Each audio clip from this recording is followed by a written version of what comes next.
ওই জন্য আমি কিছু বলছি না। এই অবস্থা অর্জুনের হয়েছিল। অর্জুন দেখছে এদেরকে তো আমি মারতে পারবো না।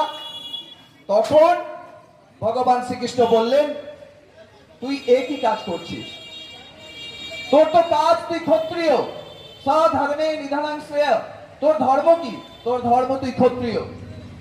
তোর খাদ্য ধর্ম তোকে বলছে তুই ধর্ম প্রতিষ্ঠা করার জন্য কোন রকম আত্মীয় স্বজন কিচ্ছু দেখবি না। যে ন্যায়ের পথে আছে, যে ঠিকের পথে আছে, তুই তাকে সাহায্য করবি, তার জন্য তোর লড়াই। আর যে বিধর্ম পালন করছে, যে অন্যায়ের পথে আছে, তাকে তুই হত্যা করবি, এটাই তোর ধর্ম। কিন্তু ভবিত বলার নয়। অর্জুন আরো প্রশ্ন করতে থাকে। অর্জুন কিছুতেই বুঝতে চায় না।